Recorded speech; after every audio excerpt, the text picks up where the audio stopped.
Hello, I'm Ruth Henderson, and we are here today for Chico, California Steak Life Sketches webcast.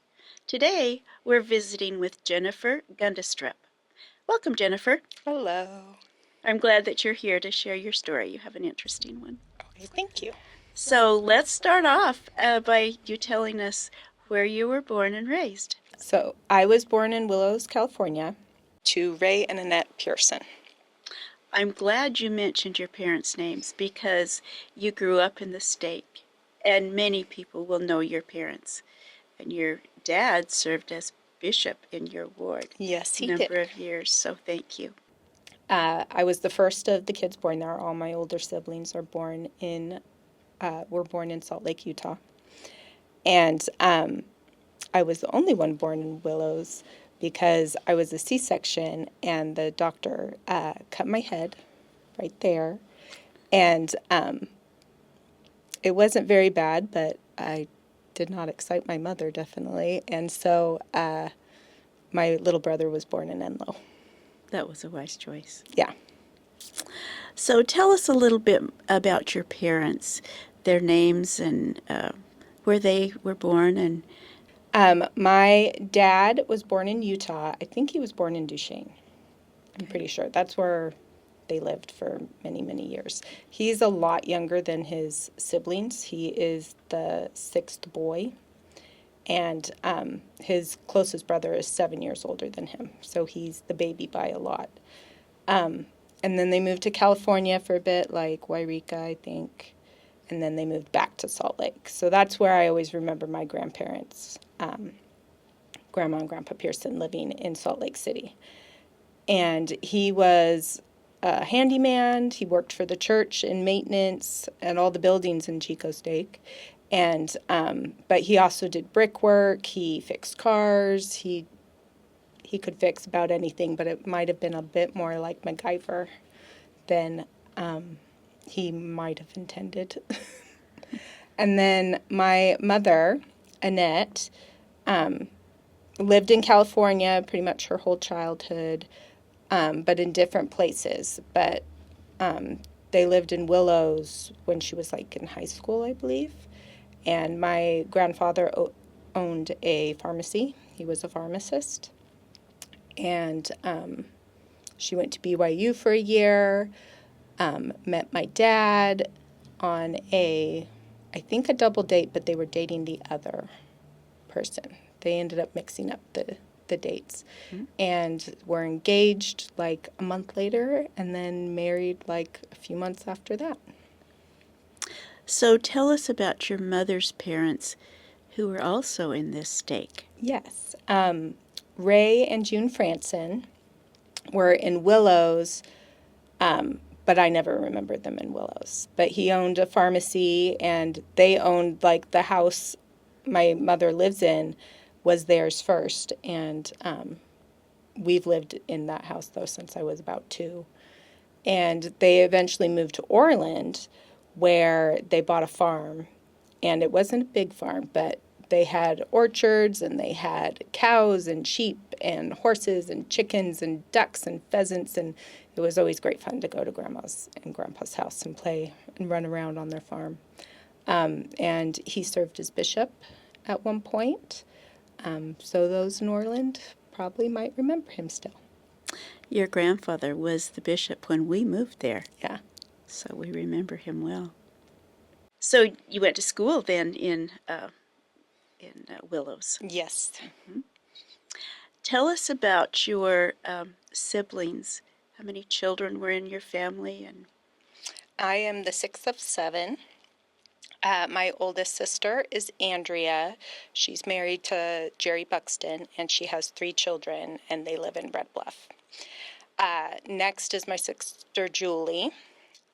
She's married to Colby Willis, and she also has 3 children, but she lives in North Carolina. Next is my brother Matthew, and he is in Jordan, the country, right now for work. He is married to Mary, and they have 4 children. After Matthew is my sister Stephanie, but she was stillborn. And then after Stephanie is Stacy, and Stacy died in 1997 in a car crash. Then there's me, so I'm the youngest of the girls, and then after me is my brother Jeff, and he lives in Willows with his wife Anna Erica and their 3 children. Thank you. You have a nice big family, Yeah. brothers and sisters. So, as you went to school, did you have any activities that you enjoyed? I played volleyball, but my favorite was track. And I ran everything from, like, when you first start, it's like the 50 meter up to the mile, but my favorite was the 800 meter. Oh, That's the one I liked. you were good at track then. Yeah. That's good. That's Pretty great. okay. So, when you finished high school, then off to college for a while? Yep. And then, how did you meet your husband? So my brother was very proud of himself. So my brother Matthew, so my older brother, served his mission in France, and he was my future husband Keith, first companion there. So he trained him in Nice, France, and when they both came back from their mission, Keith is from Roseville.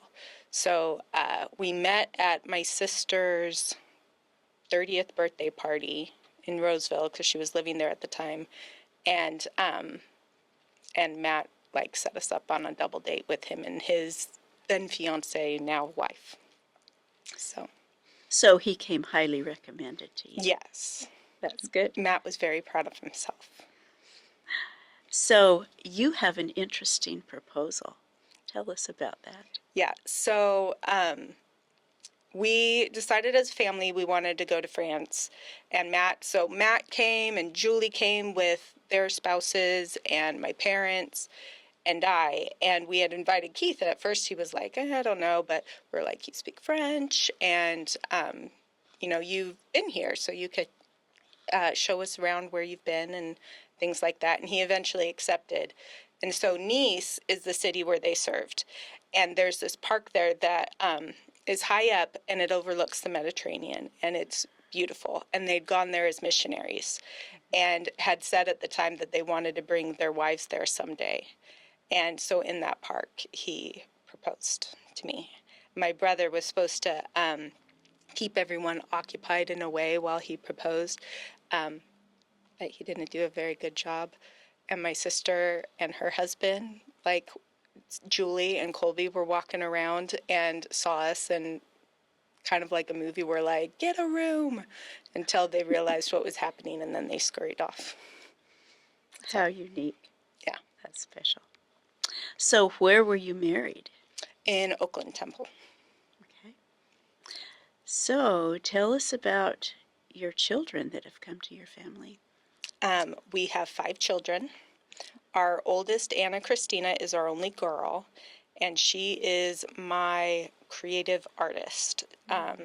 She plays the violin, she paints, she draws, she writes poetry, she's written screenplays. Basically every creative thing is like lit up in her, but her great love is theater. So she's done theater since she did one play before her freshman year, but freshman in high school she did like every play they offered, and then started doing the community plays and just loves it. So she's done Shakespeare, and she's done comedies and musicals and all sorts of things. So And okay. that's my Anna. Next is Jason. He is my more reserved child. He doesn't like talking very much, but he loves history. And he got really involved in watching the election. And he couldn't not watch, but at the same time, he doesn't like politicians anymore after the election. And then next is Scott. And Scott he needs to be doing stuff. He doesn't like not having a project or something. So he also loves history, but he loves maps, and he draws things, and he's very artistic in building things. And so he's very handy and loves those things. Liam is my next son, and he is mine that loves people. He went through a phase when he was little that he just hugged everyone he saw, and that included like a plumber who came by or any friends that came to visit. He just loves people, and as he's gotten older, he's 10, will be 11 in September, and he loves anime and all those, yeah. He just loves all that. He's also the one that loves video games probably the most right now. My youngest is Matthew, named after my brother. We were running out of boys' names, so we decided to name him after the one who introduced us.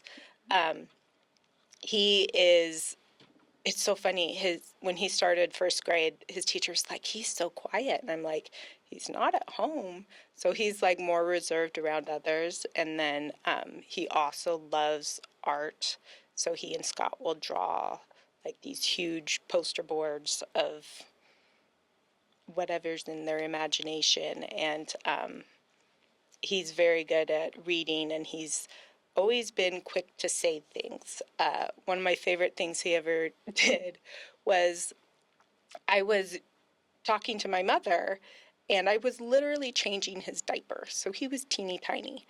And I was telling my mom that I kept accidentally saying Matthew Ray when I was trying to get after my son Matthew Alexander, because my brother's name flowed off my tongue easier than my son's name.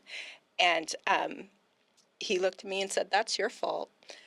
And I was like, "You're not wrong."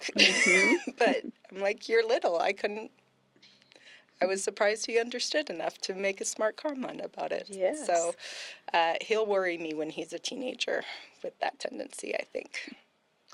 Well, you have a talented and active family.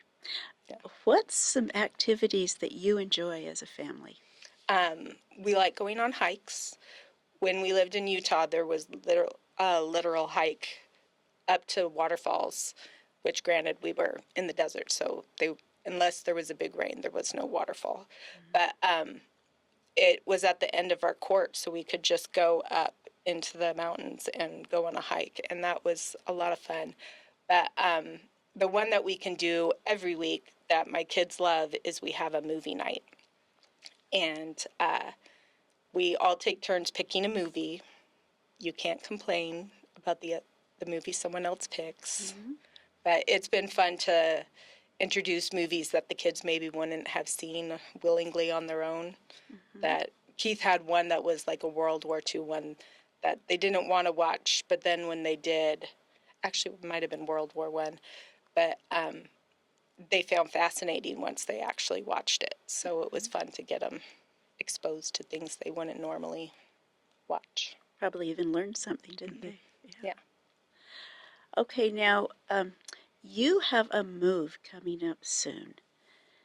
Tell us about that, why you're moving, where you're moving, and the circumstances around that. All right. So we were in Hurricane, Utah before we moved back to California. We used to live in Rockland, moved to Utah for about 4 years, and are coming back. But our house in Utah took quite a bit longer to sell than we had thought. So we'd been staying with my parents, and finally it sold. But so now we could move, but my husband works in Auburn, and he's an appraiser for Placer County.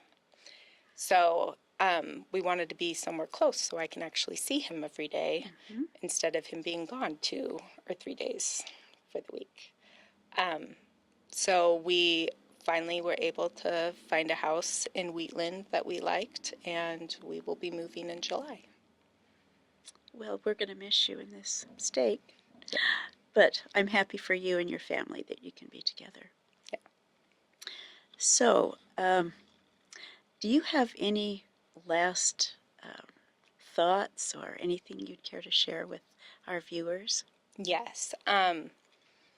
I was thinking about kind of my whole life, and the hardest trial, if I think back on what was the hardest time of my life, it was when my sister Stacy died. And I'm not going to get into that whole story, but the things I learned there, especially about eternal families and God's forgiveness and his mercy, just have carried me through other hard times, that those times aren't nearly as hard. It carried me through my miscarriages. It carried me through, my father just passed away in December, and that it doesn't hit as hard when you know that he's still there and you're going to see him again. So I just was feeling how much Heavenly Father does take our weak things and makes them strong. And it's not an easy path, but it's a happier path to be able to do those things. That was a sad time when you lost your sister in the accident. Yeah. So I'm glad you're finding positive coming from the ashes of sorrow in your family. Well, Jennifer, thank you so much for sharing with our viewers today and with everyone that will watch this, your story. And it's a wonderful one. Thank you so much. Appreciate it. All right, thank you.